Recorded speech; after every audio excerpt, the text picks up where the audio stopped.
Assalamualaikum warahmatullahi wabarakatuh. Salam sejahtera bagi kita semua. Yang saya hormati Bapak-Bapak dan Ibu Menteri yang baru saja memimpin kegiatan rakor pelaksanaan Nataru, Bapak Panglima TNI, serta seluruh rekan-rekan media. Perlu kita informasikan bahwa baru saja kita selesai melaksanakan rakor pelaksanaan PAM Nataru yang diikuti oleh seluruh stakeholder terkait. Ini sesuai dengan apa yang menjadi arahan dan kebijakan Bapak Presiden untuk memastikan bahwa kegiatan PAM Nataru di tahun 2024 ini bisa berjalan dengan baik, dengan optimal, dan masyarakat betul-betul bisa terlayani. Sebagaimana kita ketahui bahwa berdasarkan survei, mungkin Pak Kemenhub nanti akan sampaikan juga secara khusus bahwa tahun ini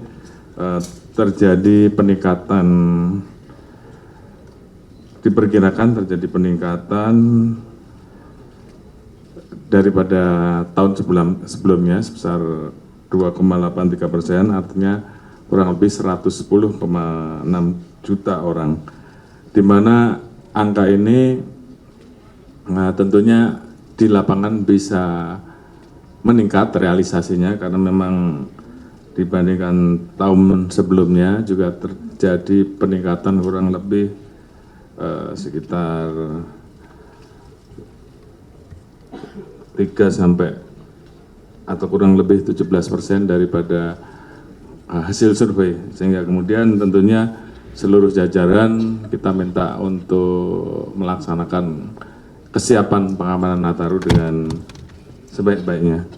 Prediksi arus mudik kemungkinan akan terjadi di sekitar tanggal 21 karena itu adalah kegiatan mudik yang kemungkinan akan mencapai puncaknya karena anak-anak sekolah juga saat itu sudah libur, dan kemudian tanggal 28 Desember menjadi puncak arus mudik kedua. Sementara tentunya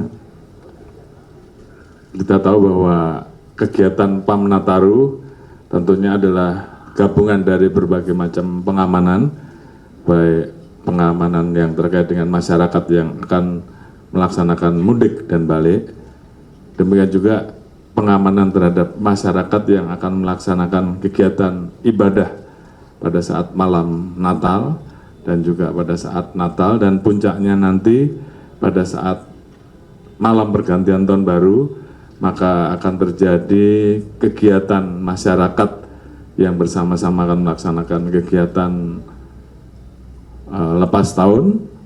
Di situ juga tentu banyak juga masyarakat yang melaksanakan kegiatan berlibur ke tempat wisata. Di satu sisi juga di situ juga ada berbagai macam kegiatan yang dilaksanakan oleh masyarakat, termasuk juga kegiatan ibadah baik di gereja maupun masjid. Jadi itu tentunya menjadi puncak rangkaian kegiatan. Oleh karena itu TNI, Polri, dan seluruh stakeholder tentunya akan bergabung bersama, dan kita sudah menyiapkan 2.794 posko terdiri dari 1.852 pos PAM, 735 pos pelayanan, dan 207 pos terpadu untuk mengamankan 61.452 objek pengamanan, diantaranya gereja, pusat perbelanjaan, terminal, stasiun, pelabuhan, bandara, objek wisata, maupun objek perayaan Tahun Baru. Tentunya dengan penggelaran personil dan seluruh stakeholder terkait yang ada, kita harapkan bahwa perayaan dan pengamanan Nataru tahun 2024 ini betul-betul bisa berjalan dengan baik dan masyarakat betul-betul bisa terlayani. Mungkin itu yang bisa kami sampaikan. Terima kasih. Assalamualaikum warahmatullahi wabarakatuh.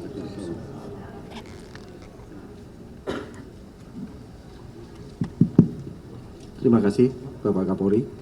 Kami dari Kementerian Perhubungan ingin menyampaikan beberapa hal, bahwa Kementerian Perhubungan akan memulai penyiapan posko dari tanggal 18 Desember hingga tanggal 2024 hingga tanggal 5 Januari 2025. Sebagaimana disampaikan oleh Bapak Kapolri tadi, bahwa puncak arus mudik akan dimulai antara tanggal 20 dan 21 Desember. Yang telah disiapkan oleh Kementerian Perhubungan saat ini adalah berupa beberapa sarana transportasi jalan, laut, kemudian udara, penyeberangan dan kereta api diharapkan akan membantu dan melayani masyarakat dalam mudiknya. Pada kesempatan kali ini kami juga ingin menyampaikan kepada masyarakat untuk selalu memperhatikan kondisi cuaca di bulan Desember dalam merencanakan perjalanannya, agar memperhatikan kondisi cuaca juga.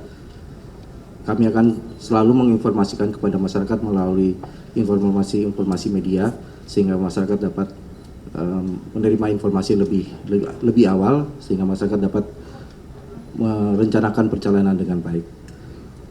Demikian yang bisa kami sampaikan dari Kementerian Perhubungan, semoga bermanfaat. Hal-hal lain akan kami sampaikan dalam komunikasi media kami dengan masyarakat. Terima kasih. Assalamualaikum warahmatullahi wabarakatuh. Yang terhormat Kapolri dan para menteri, untuk mendukung kesiapan pengamanan Natal dan Tahun Baru, TNI menyiapkan 80.000 personil perbantuan kepada Polri yang terdiri dari personil Angkatan Darat, Laut, dan Udara. Selain personil, TNI menyiapkan transportasi darat seperti truk, kemudian udara kita siapkan Boeing 737, Hercules, Kasa dan CN, kemudian juga helikopter. Demikian.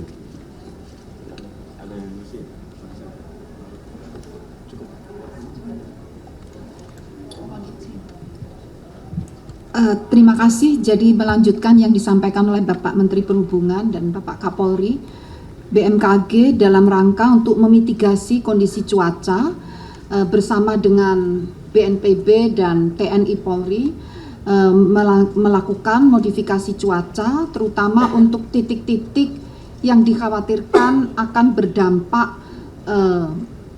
berdampak potensi bencana. Dan selain itu, sekali lagi kami mohon terus memonitor perkembangan informasi cuaca, karena dari perakiraan dan prediksi kami menjelang Nataru hingga sekitar tanggal 9 Januari di beberapa wilayah, terutama yang di jalur mudik, juga mengalami peningkatan eskalasi cuaca.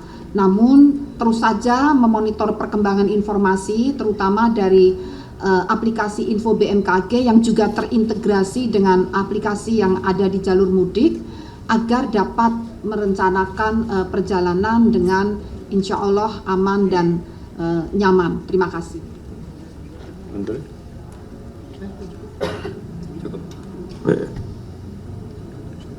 Baik, saya kira cukup rekan-rekan, mungkin ada pertanyaan, silakan. Korlantas sehari yang lalu merilis bahwa terjadi peningkatan kecelakaan dalam 2 tahun terakhir. Tahun 2023 itu 151.000, tahun 2024 ini sampai 1 juta, ada kenaikan 8 kali lipat. Nah, ini dalam konteks Nataru ini bagaimana caranya agar apakah dilakukan upaya tertentu untuk menekan angka kecelakaan itu, Pak? Itu yang pertama, Pak. Yang kedua terkait cuaca ekstrim yang kita tahu memang terjadi sampai Februari ini kemungkinan besar. Nah, ini bagaimana antisipasi dari petugas di lapangan nantinya saat Nataru, bila kemungkinan ada hujan dan kemudian banjir, ini seperti apa itu yang dilakukan? Terima kasih, Pak. Baik, terima kasih. Mungkin itu salah satu yang kita bahas tadi di rapat, bagaimana menekan jumlah laka lantas dan juga menurunkan jumlah korban, baik yang meninggal ataupun luka berat. Tentunya dalam kesempatan ini kami menghimbau kepada masyarakat khususnya bahwa memang kita akan melaksanakan berbagai macam rekayasa, termasuk juga mempersiapkan berbagai macam pos pelayanan, pos pengamanan, dan juga tempat-tempat rest area, sehingga harapan kita bahwa kemampuan masyarakat untuk berkendara maksimal 6-7 jam atau 8 jam. Setelah itu kita harapkan apabila memang capek segera untuk melaksanakan istirahat. Sudah kita siapkan tempat-tempatnya. Demikian juga kami juga sudah mempersiapkan rumah sakit rujukan yang diperlukan khususnya di wilayah di area-area yang memang menjadi perhatian kita karena rawan laka. Itu rumah sakit rujukan dan juga petugas-petugas di lapangan kita siapkan apabila memang dibutuhkan untuk melakukan langkah-langkah penyelamatan apabila terjadi laka.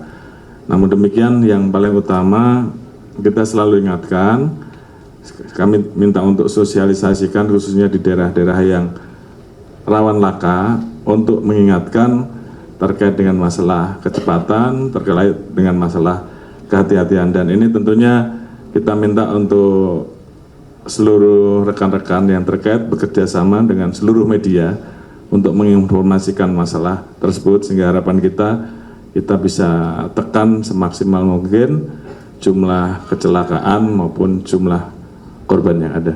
Terus apa tadi? Oke, kemudian selanjutnya tadi juga kita bahas juga bahwa memang dari BMKG menyampaikan bahwa prediksi curah hujan saat ini tinggi sehingga potensi terjadinya banjir dan tanah longsor akan terjadi. Demikian juga terkait dengan wilayah-wilayah yang dilewati pemudik, apakah itu jalur arteri ataukah jalur penyeberangan ataupun mungkin sebagian jalur tol. Ini tentunya juga kami himbau terkait dengan informasi di awal terhadap masyarakat sehingga kemudian pada saat terjadi hujan dan kemudian terjadi ombak tinggi, masyarakat sudah terinformasi lebih dulu sehingga paling tidak bisa mengurangi untuk tidak terjadi penumpukan di wilayah dermaga. Kita juga sudah siapkan rest area, kantong-kantong parkir dan penambahan jumlah armada termasuk juga pelabuhan yang akan digunakan untuk berangkat. Namun demikian sosialisasi termasuk pengaturan membeli tiket itu juga tentunya menjadi penting sehingga masyarakat terinformasi. Demikian juga kita siapkan tim SAR baik dari Basarnas, dari TNI, dari kepolisian sehingga manakala ada potensi-potensi bencana kita bisa melakukan langkah-langkah survival dengan secepat mungkin, termasuk juga di pos-pos pelayanan terpadu yang ada. Itu juga kita siapkan. Mungkin itu, terima kasih.